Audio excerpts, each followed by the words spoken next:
on all platforms, right? So we can share. Nice. Welcome to Crypto Office Hours with Tyrone Ross, exclusively on Financial Advisor Television. This show is for you, the financial advisor.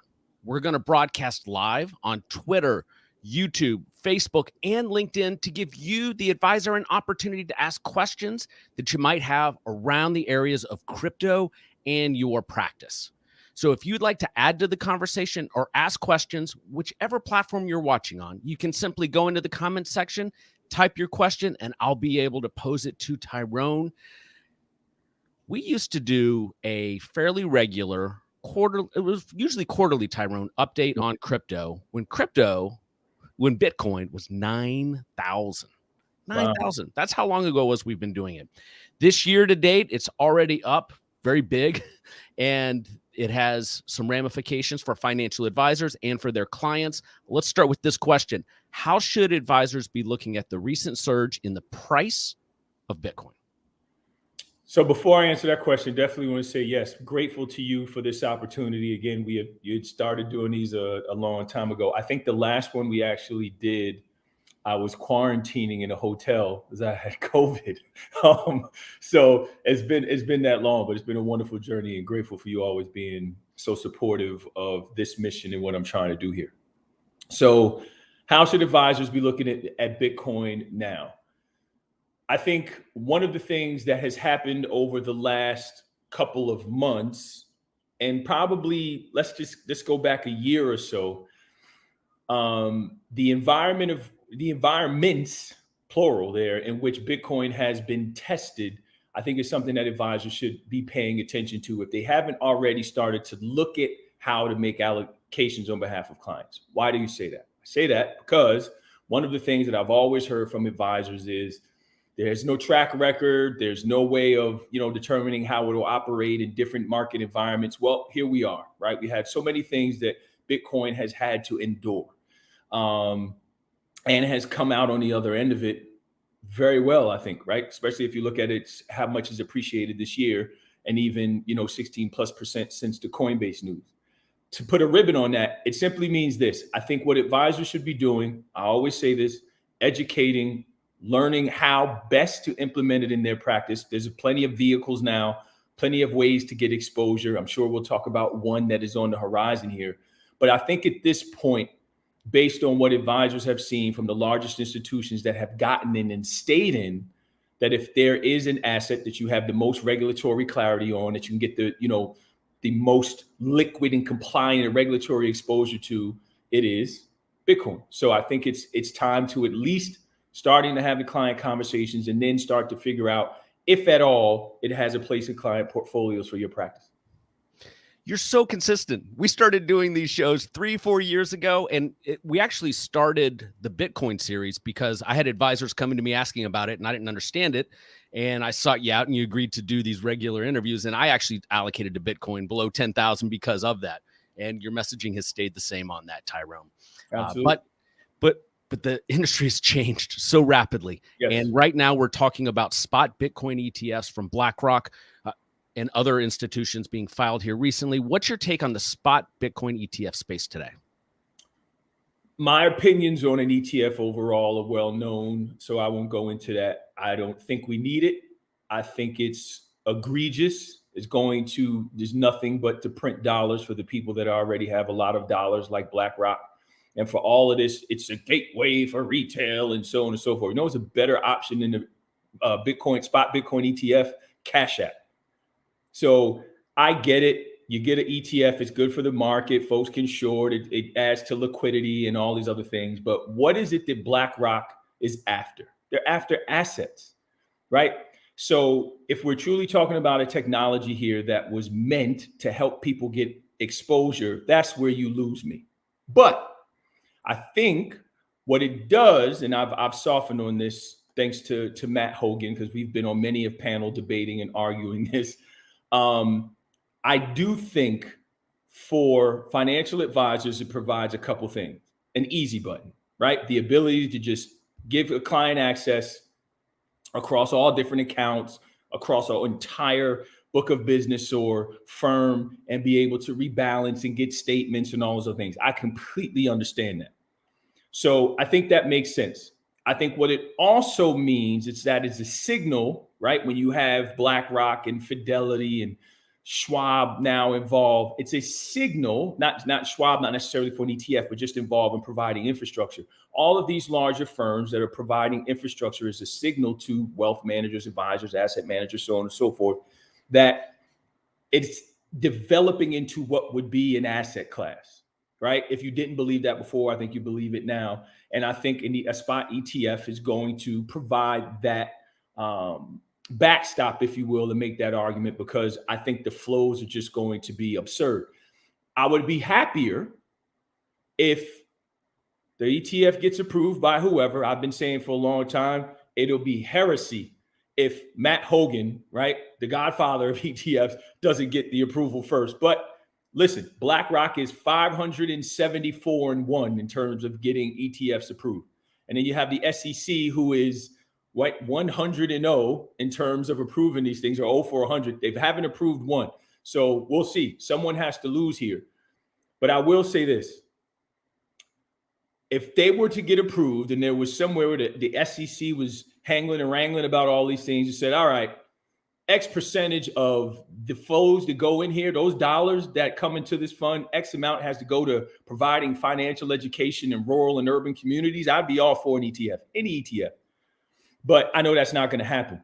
But with that said, I think, yes, will it be good for the space? Sure. It's the easy button. Will it give more folks access? Yes. But for me, I hate a Bitcoin ETF. Don't think we need it. I will always stand on that. There's better ways to get exposure, and there will be better ways for advisors to get exposure soon. They just need to stand pat. We'll talk about one soon.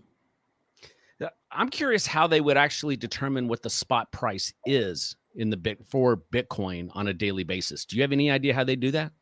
Well, my friend, that's a great question. And I would love, as we start to do these more, to get your perspective as well, right? Because again, I make no mistake about it. I'm a punch drunk crypto hippie, but I also have common sense thanks to the parents that I chose. But it would be good to get your perspective as well, because 99.9% of advisors don't think like me or, my partner, Eric Smith, or whoever else, right? We're just way down the rabbit hole. But here's the thing.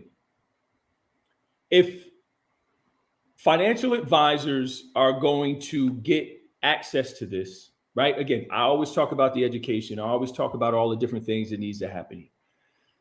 I think what needs to happen is there needs to be an understanding that whether it's an ETF, whether it's any type of exposure or whatever, this is going to take time to draw out. Advisors are slowest to move to this space. And because of that, I think one of the things here that for me, again, if and when it is approved, how this happens, whatever the case may be, in that filing, same thing with Coinbase. If you look at what the SEC said, we're not comfortable with the market structure right now. They just have to get comfortable with that.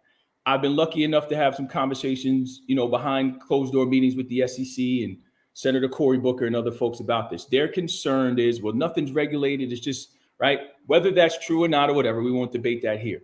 But if you look at what they've always said in any of these filings, if you look at when Fidelity got denied, all of them actually, they said, look, the exchanges are not regulated. Hester Peirce believes that shouldn't matter, right? We don't require that of anyone else, but Gensler is hell-bent on, we want oversight into what is going on at these exchanges. Where I do agree with him, a few things, where I agree with him is, right, Coinbase is an exchange, a broker, a custodian, a hairdresser, a dog walker, a pastor, preacher, everything, right? You got to separate some of that. That's their concern. Commingling of assets, all these other things that are major concerns for them. So in Fidelity's filing, when they got denied, and Fidelity, let's not talk about anyone else. They told Fidelity, with their legacy brand and qualified custody and everything else, there's nothing here that shows us you're doing enough to protect investors, right? So I think if BlackRock files and then they deny it and they say, all right, these are the reasons why we denied it, and those things are taken care of, right? And there's all this information on Twitter now about these surveillance agreements between the exchanges or whatever. It's nothing new there. All the filings have had them.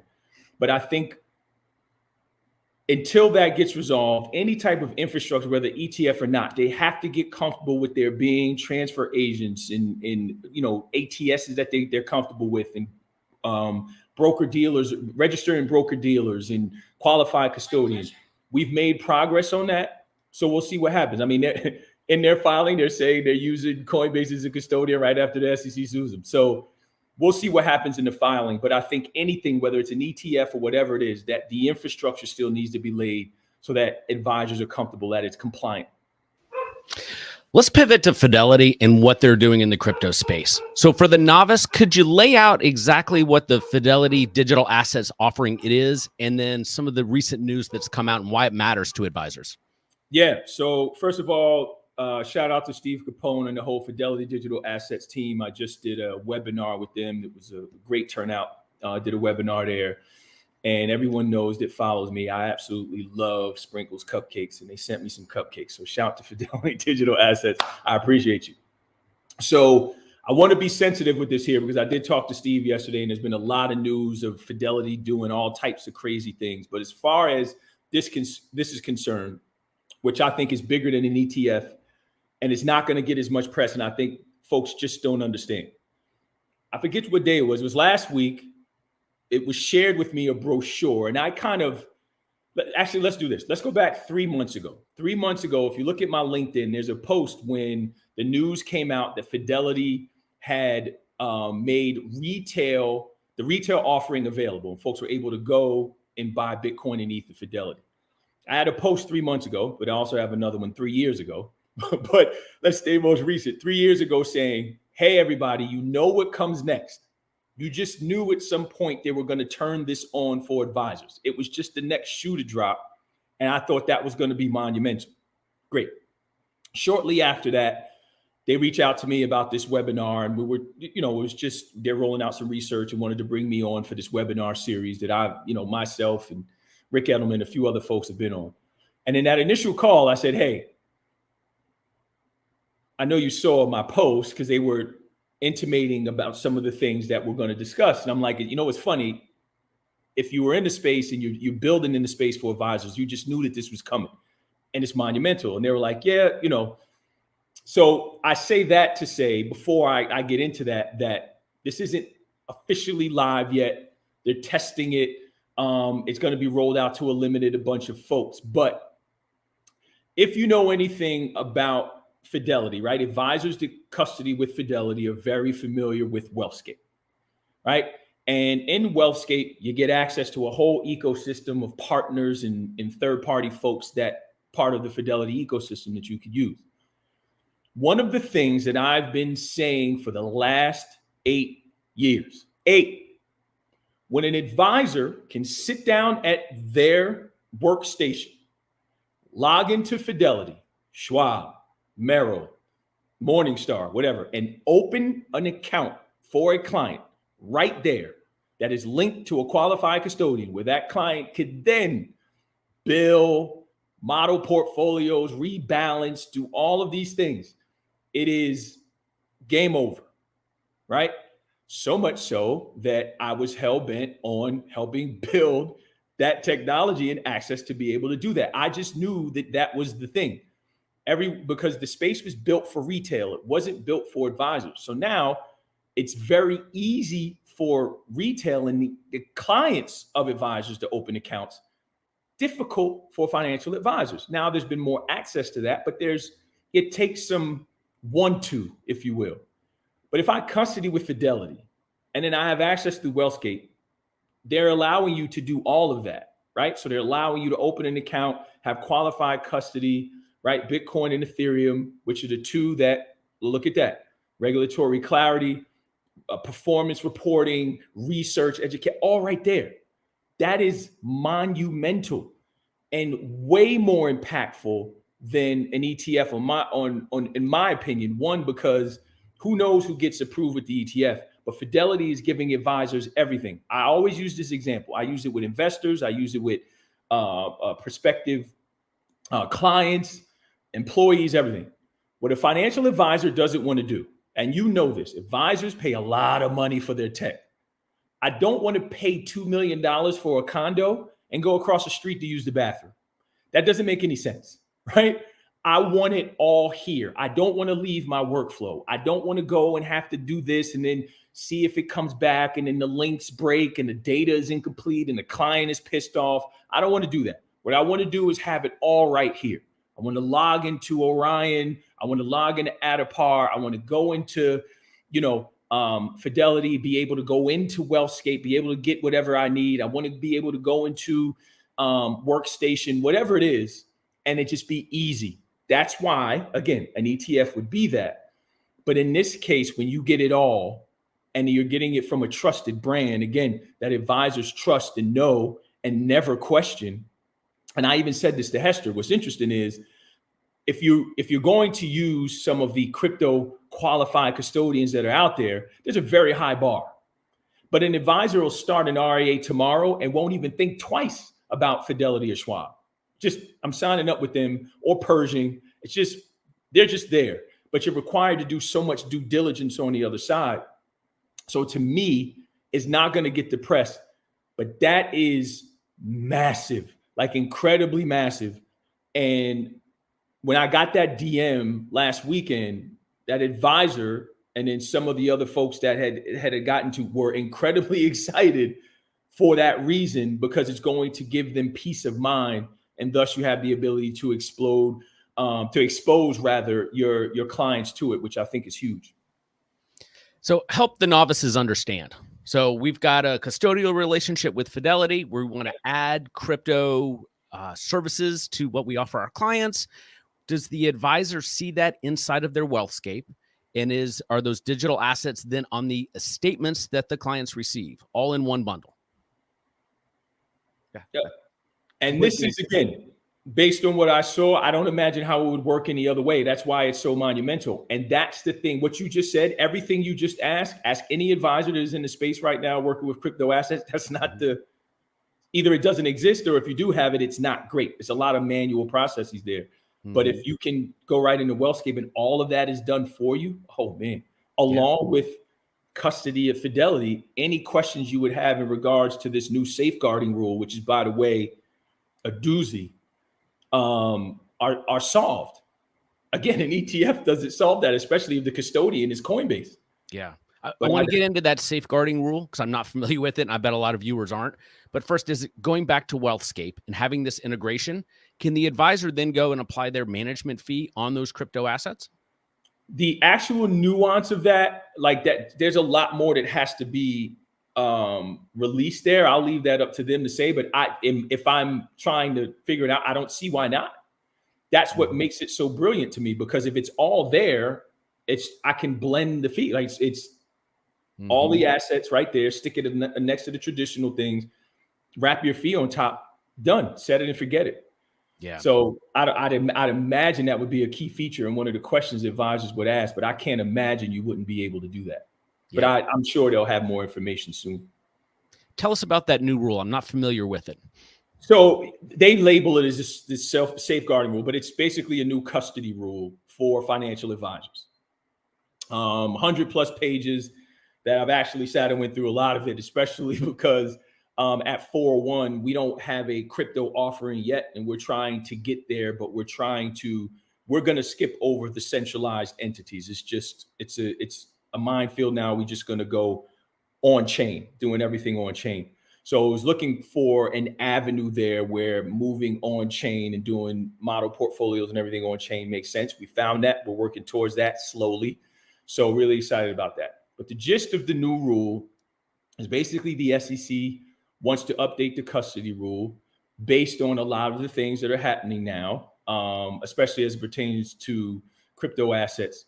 So there's a couple of things there that matter, right? Discretion now would be explicitly, as they say, determined to be having custody over a client's assets if you have discretion. Some of the other things that are in there is the relationship with the custodian. They want you to be intimately involved in what the custodian is doing. So you have an agreement with the custodian that they're promising you that they're segregating assets, that there's, procedures put in place, that the clients are safe. So they're putting a lot of onus on the advisors and the custodian in terms of what that relationship looks like. They want that to be very much closer. They want it to be clear. They want it to be an agreement. They're also, which is interesting here, is what they want is the advisor out of the statement process. Go back to what you just said. Some advisors have had to generate statements for clients. They don't want that. They want a statement to go directly to the client from the custodian. They want the advisors out of it. And then if the advisor, right, and this is something that we're working on now, if the advisor also gets that, that's great.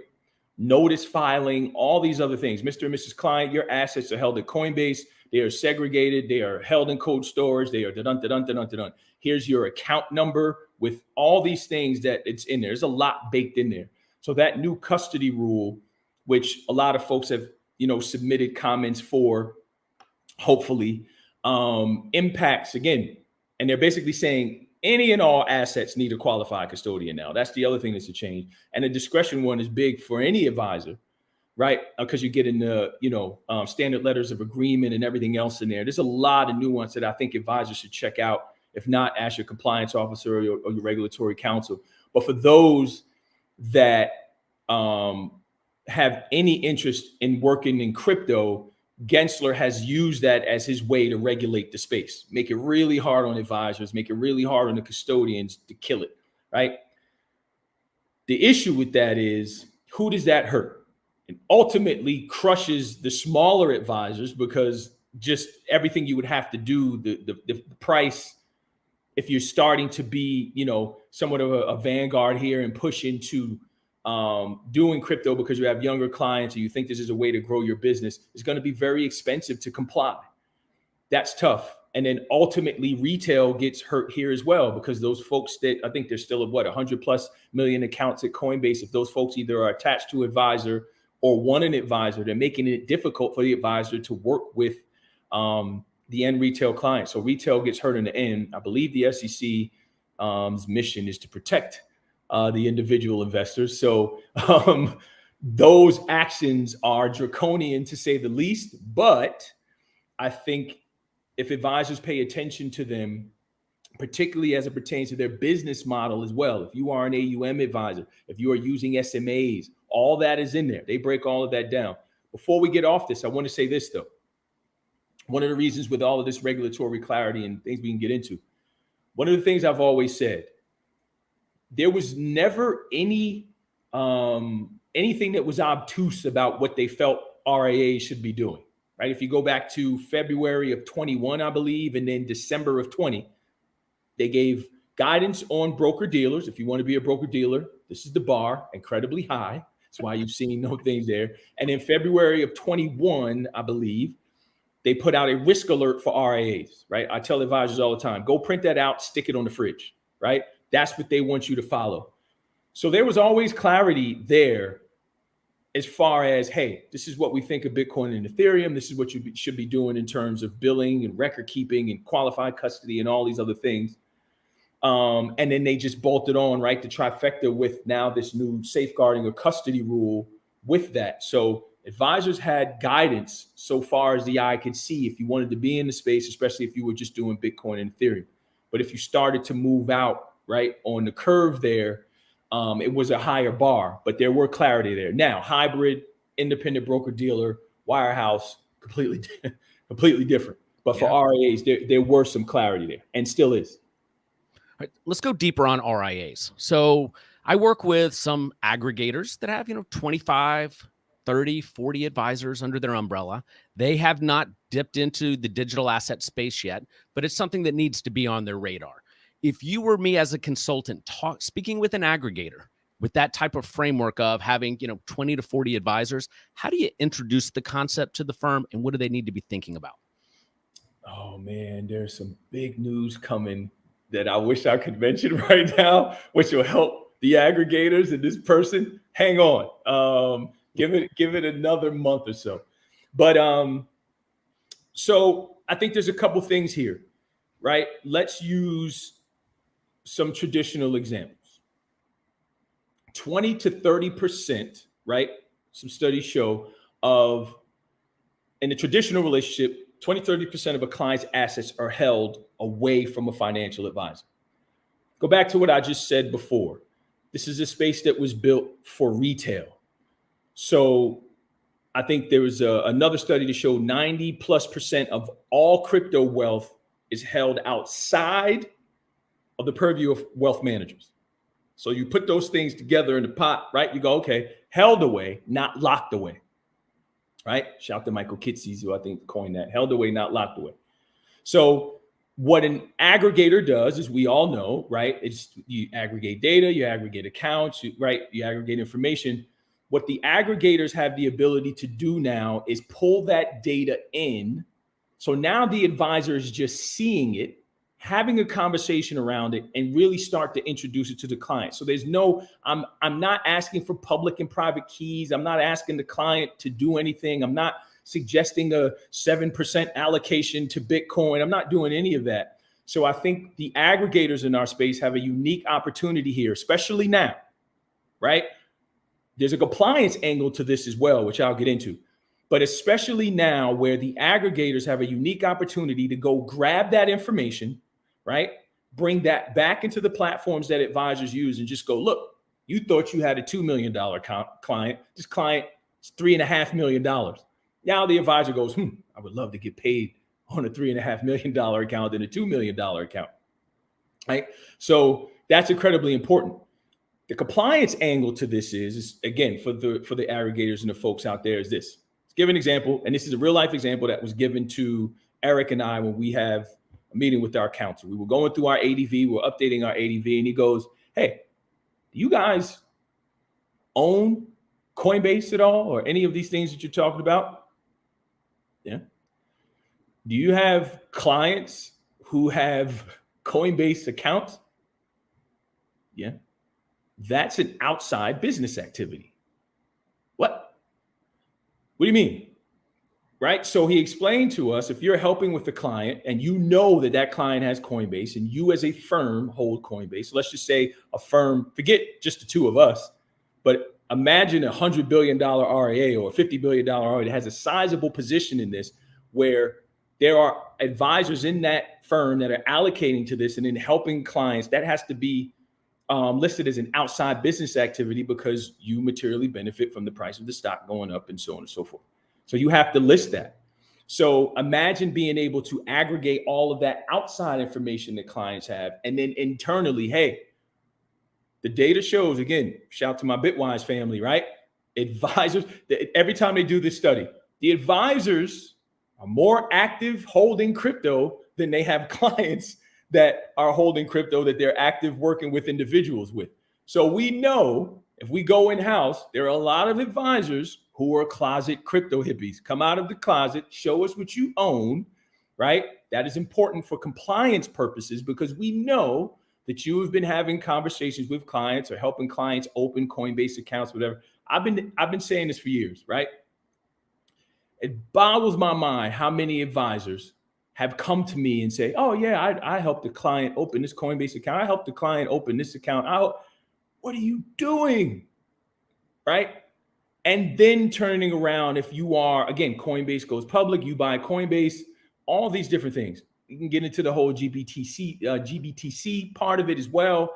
There's a lot here that I think the aggregators have an opportunity to just simply bring it in, see it, have conversations, either internally or with the client held away. The beautiful thing as well, if I pull that into an aggregator, right, and the aggregators have that, similar to what you said before, which, by the way, a byproduct of this Wealthscape announcement and access going nuclear will be now everyone is going to have to chase that rabbit, because now everyone's going to go, oh crap, we got to find a way to put all those crypto assets next to the traditional assets, redo risk tolerance, redo billing, redo all those things, right? That's going to happen. So now the aggregators have a unique opportunity here, because you got to think about it. The product side is essentially solved. There's a lot of exposure for advisors to get access through products for crypto. The aggregators have a unique opportunity here to completely shoot the lights out because, again, it's what's held away that advisors cannot see, that they can't help clients with, which is the huge opportunity here. And forget about whether it's layer 1, layer 2, Bitcoin, Ethereum, whatever. Okay, so Mr. and Mrs. Client, you have 14,000 transactions here, right? Let's kind of reconcile this and see what type of damage there is, right? Are you reporting this? There's estate planning things, there's financial planning things, and you don't even have to talk about crypto, but you just go, Mr. Client, you have X amount of losses, you can write these losses off, so on and so forth. So the ability to bring it in now, it sits on advisor's lap and you say, all right, don't be a crypto hippie, be a financial planner. It's in your circle of competence. Now you're helping the client manage their financial life. You're not having to worry about which chain and what's going to settle and all these other things. So anyway, I know that was a long answer, but I just think for whoever that person is and for the aggregators overall, if the aggregators miss this opportunity over the next 6 to 12 months, they'll never get it back because there are people working on it and there's going to be a lot of connectivity there, but the products are there. And I think the shot across the bow, if you will, is that, again, once that's live and all advisors, Fidelity advisors can go into Wealthscape, it's night. Everyone is going to have to chase that rabbit. So it's really going to be a big deal. That's a great question, though. How far behind are Schwab, LPL, Pershing, some of the other bigger players in the custody space? Do you know? Do you have any lens into how far along they might be? I do. So, well, Schwab, Fidelity, Virtu, Citadel this past week announced EDX, right, which is an exchange. But the cool thing about it is it's a non-custodial exchange.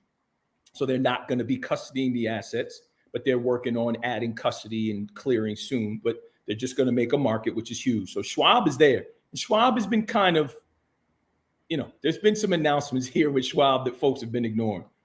Pershing, kind of the same thing, right? With the Bank of New York Mellon relationship, they announced custody. It's been slow to roll out. But even with that, a lot of folks in our space have really been yawning at Pershing X, now Wove, right? It's called.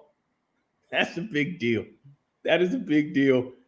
I know. I get all the reasons why it shouldn't work. It's multi-custodial. It's Pershing. Right? Oh, yeah. Okay, you feel me. Oh, yeah. I just think if people are going to dismiss this at their own peril, but I digress. I would find it hard to believe they're multi-custodial, that they don't look across the street and go, it's not even across the street, the hallway. Oh, look at that. It's Bank of New York Mellon there. And you guys mentioned something about custody for crypto assets. And then you start to see all these folks, Deutsche Bank, NASDAQ, and now, right? It's just happening. Why wouldn't that be a part of Wove? Why? It just tick, it's coming, right? Yeah, so that's right. I think they're there. They're just they're putting all of that together. And then again, I think, look at Goldman and their RIA custody business and the things they have. You don't think they're kind of cooking up something here at some point? They don't see what's going on. As you know, the custodians, that's a battle for assets, right? So Fidelity is there, Schwab is there, Pershing is there. Those are the big three, as we know. And then you kind of layer on from there. Don't put anything past, our good friend Jason Wank. I've been in his ear for the last 4 years about crypto. So I know at some point he's tired of hearing my mouth, and he is a valued and trusted turnkey investor. So shout to J Dub. But Jason is Jason. You don't think he's thought about this, right? I mean, built your own self-clearing and everything. You don't think he can figure out a way to get crypto into altruists? You're nuts. So all of the major players are going to have it. And again, I think once that happens again with Fidelity, it's the domino effect. So they're all there, and you're going to start to see here a lot of news and announcements towards year end. You could book it. Okay. Yeah. Even more reason to keep doing these office hours. We're past the 30 minutes, but this is a really important question and topic for advisors that are newer to the Bitcoin and crypto space. Saying that you said in our early days is you got to educate before you allocate. Got to do it. how do advisors who want to have a deep understanding before they jump in go about educating themselves on crypto and how to best serve their clients? Phenomenal question. Couple things. I would, one, follow the folks that have been here before you. Matt Hougan, Adam Blumberg, Rick Edelman. Follow Eric Smith on Twitter. Follow these folks. Just get a feel for what those that have been in the space building tools and resources for advisors. Steve Larson is another one, not really active on Twitter, but I Jackson Wood. Steve Larson, I would put in a room with anyone, anywhere to represent advisors as far as talking crypto. He's in my top 3, right? I have my own 12 disciples of crypto advisors, but he's up there. Follow these folks, ask them questions, reach out. And I think what I realized is there are a bunch of advisors who were curious, crypto curious, if you will, and reached out to me, had a conversation, and they kind of went on their own journey. That's the first thing. I always recommend Crypto Assets, the book by Jack Tater and Chris Berninsky. Must read, must read. It's a really good one. The Bitcoin Standard by Safety Namus. And then there's a book, DeFi and the Future of Money by Harvey Campbell and a few other folks. Read those books. And the other thing is there are plenty of resources out there for you to get educated, right? Again, shout out to Adam Blumberg, Planner Dow, Steve Larson, what they're doing with the CDAA, phenomenal. I usually in there, they have office hours like this every Friday. I hop in there and chop it up with the folks, and we've sponsored some folks to go through. Me and Adam has been at this for a really long time. I think going back to 2017, 18. So they just had a really awesome announcement with Morningstar. You got Jack FP and Rick's certification. If you want to go that route, Josh Brown and a few other folks were just at his conference there, Morgan Richard. So they did a really good job. I've gone through all of these, by the way, and Rick's is great. NASDAQ, shout out to my NASDAQ family, the NASDAQ Advisor Academy. They have one, which is awesome. Keith Black and Julie Cooling and all of the folks that were involved with that. That one's free. It's really, really good. Again, going through that as well. You might see me in one of the modules there. And I think once you do that, the last part of that is to open an account. You choose. Won't say where, but just see what that's like. Forget buying anything. Just see how easy it is for clients to open an account and just get access to this whole world. And then you'll start to understand the importance of, no matter how you feel about it, yay or nay, tulip bulbs, whatever you want to call it, why you should be getting in front of your clients, having a conversation about this. And then if you're feeling frisky, buy $25 worth and see what happens. Might end up like you, right? Buying at 9,000, and here we are. Tyrone, that was the exact advice you gave me, and I did it, and it worked out for sure. For sure. Appreciate your time here this morning. I'm looking forward to doing these going forward. If you're watching this in replay and you want to submit questions for our next episode, just DM me on whichever platform that you're watching this video. Tyrone, have a great weekend, my friend. You do the same. Looking forward to this.